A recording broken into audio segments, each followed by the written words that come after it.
Оппа. Биз азыр 1,5 саатта көчмөндөр оюндары өтүп жаткан Кырчын жайлоосуна жетип келдик. Азыр сиздер менен Кыргыздын улуттук этно оюндары болгон Салбурун менен тааныштырабыз.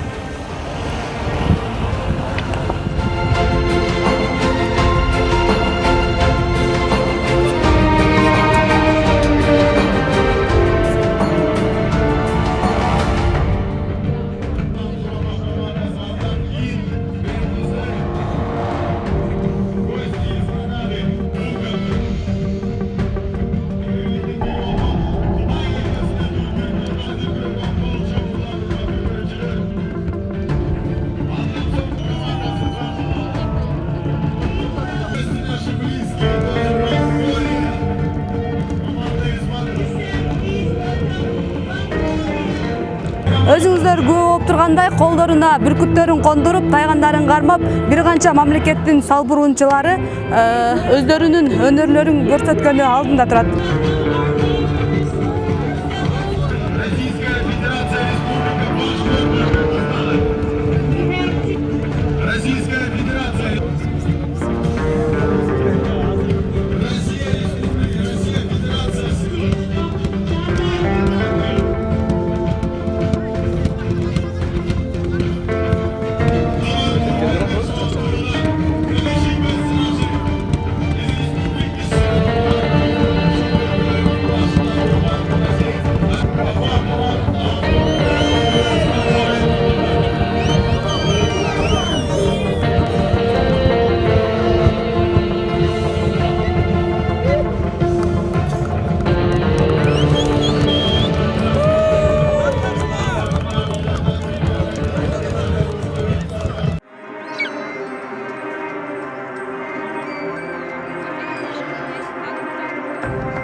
Мен Акунов Алмазбек Чалыкеевич, Салбурун, Кыргызстандагы Салбурун Федерациясынын башчысы болуп эсептелинем. Сиздер өзүңүздөр күбө болуп атасыздар. Бул жерде бүркүт салуу, ителги, куштарды далбак ойнотуу, тайган жарыш, жаатуу оюндары болуп атат. Анан бул жерде ушу 31 мамлекеттен катышуучу болуп атат да. Деги эле Салбурун программасындагы катышуучулар айрыкча ушу Казакстан, Венгрия, Башкортостан, Өзбекстан ушул өңдүү мамлекеттерден көбүрөөк катышуучулар болуп атат. Россия мамлекетинен, Россиянын жана субъектилеринен болуп атат, башкери болуп атпа. Анан Алтай чөлкө менен дагы өзүнчө болуп, Москва шаарынан дагы өзүнчө катышуучулар болуп атат. Негизин мелдеш курч мүнөздө болуп атат. Мурунку көчмөндөр оюнунан айырмаланып, ушул биздин географиянын кеңейгендиги болуп атат, катышуучулардын географиясынын кеңейгендиги. Анан Салбурун өзүңөр билесиздер, Салбурун өзү деген ушу Манас атабыздан бери келаткан бул өнөр салт болгон. Бул ошол бул жанагы мен Манастан бери үзүндү келтирип кетейин. Мээлеялы бот агып, ит агытып, куш салып, саадагын санга байланып, Салбурундап, жер чалып деп, ушул Манас атабыздан бери келаткан ушу бир бирдиктүү өнөр болгон. Бирдиктүү өнөр деген нерсе бул ошол көчмөн кыргыз Манас доорунан бери ат минип, колуна алгыр куш кармап, тайганы ээрчитип, анан санына саадак байланып алып, ушул аңчылыкка бир топ ошол жигиттик, аскердик мүнөздөгү аңчылыктын бир түрү болгонда. Кыргыздын улуттук ордо оюну бул кыргыздарга эле таандык кыргыздын оюну. Азыркы учурда башка мамлекеттерде дагы бул оюнга кызыгуу артып, өзгөчө көңүл буруп ойношууда. Мен Жаныбек Айталиев, ушу ордо боюнча Кыргыз Республикасынын курама командасынын ага машыктыруучусумун. Ушу азыр ордо боюнча сиздерге айтып кетсем, эреже боюнча айтып кетейин.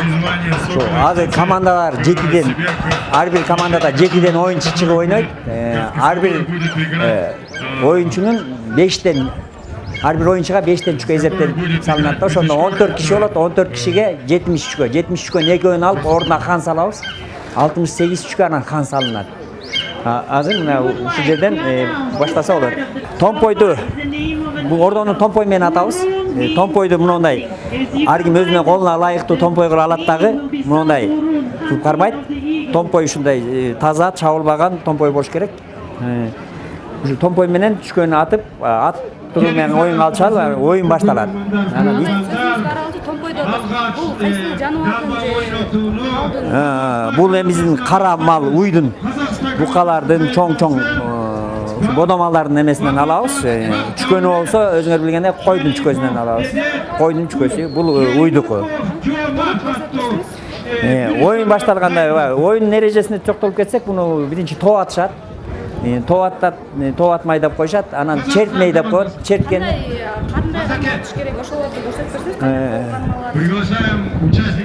топ атканда чийим бар атайын. Чийимге барыш керекпи? Чийимге келип бутту туура басып, ортодо атайын өзүңөр көрүп турган быдымык деп койсо, чүкө жип көрүнүп турат, эме ошо жипти айланта чүкөлөр укталат. Чийимди туура басып, анан ошону туура түз, ушу чийимге жипти көздөй атып, чүкөлөрдү атып чыгарып берет. Томпойду колго кандай туура кармалыш? Томпойдун туура кармалышы мына бул бармак анан сөмөй менен мындай кармалат. Анан мындай анан атат. Бүгүнкү оюндун босолуусун атта алгачкы шоусун кесип берүүсүн өтүнөбүз. Бабажанов Бактаулет, Шарипов Медета карап келип түшөт. Бабажан Бактаулет деген Мындай бол чүкөгө 40 сантиметр байланып туруш керек томпой. Ичке түшкөндөн кийин оюнчу отуруп бирден тизени атайын мындай жерге коюп алып, муну койгондо муну казык буттап коебуз. Бул чүкө менен муногу чүкөдөн өтпөш керек. Томпойду алып, бул оң бутту тизени ыңгайлаштырып, жылдырып мынтип отуруп алып, анан муну чертет. Алдыга карай мына чертет түшкөнү. Алдыга карай черткенде дагы ушул топ ойдун бул жерине тийген дагы өзүнө ылайыктап, мына дагы катуу чимириш керек да.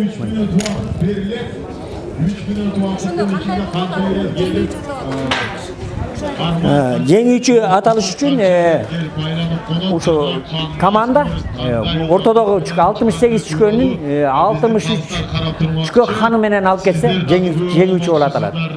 Ортодо түшкөн баарын алып кетсе ошо таза жеңиш болот. 3 очко берилет. 2 саат убакыт берилет оюнга. 2 сааттын ичинде ойноло берет. Оюн аягында убакыт бүткөндө эки жааттын түшкөлөрүн санайт. Кайсы команданын түшкөсү көп болсо, ошол команда жеңүүчү болуп танылат. Айталиев Талайбек Дөлөтказиевич, Кыргыз Республикасынын Ордо оюну спорттук федерациясынын президенти болом. Ордо оюну бул эми Кыргыздын улуттук оюндарынын көч башы десек болот да. Ордо оюнун кыргыз болуп жаралганы ушул эң биринчи балакатка жеткенден баштап чүкө ойноп, ордо ойноп ошентип чоңойгон да. Баягы балакат кезинен эле атка минип, көкбөрү чаап андай кыла калган эмес да. Бул чүкө деген ордо оюнун ошол жаш кезинен баштап ойногон. Мунун тарых таржымалын айтып кете турган болсок, бул ордо оюнун ата бабаларыбыз баягы бердеги азыркы эрежелери бүт бардыгы тең ошол мурда кандай болсо ошол бойдон сакталып келе жатат бүгүнкү күнгө чейин. Мунун философиясы негизи баягы илгери ата бабаларыбыз жоокердик заманда жашаганда жоокерлерди согушка дайындоо болуп эсептелинген да. Мисалы үчүн ар бир ыкмасы ошол эле топту кадамыкты кадоо, найзамен атуу, отуруп черткен, бул баягы кылыч менен душмандарды талкалоо деген сөз, тооруп алмай деген сөз, ошо душмандардан бизге кирип келген душмандарды акырын бирден өлтүрүү деген сыяктуу да, ошондой болуп, негизги философиясы ушундай деп айтсак болот да. Ордо деген өзүңүздөр билгендей тоголок хан ордо болгон, ортодо хан болот, тегерек четиндеги чүкөлөр болсо ошонун жоокерлери да. Ошол ханды кайтарып турушат да. Чийиндин сыртында туруп аткандар ошол эмелерди, душмандарды атып жок кылуу деген. Мен Сабыржанов Жомарт, Қазақстан Республикасының Асық ату Федерациясының вице-президенті, атқарушы директор болып қызмет істеймін. Жалпы мынау әрбір ұлттың бір құндылықтары болады, ұлттық ойыны болады, салт дәстүрі болады. Соның мерекесі. Сондықтан сол мерекемен құттықтаймын. Мінекей біздер мына үшінші көшпенділер ойынына келіп отырмыз.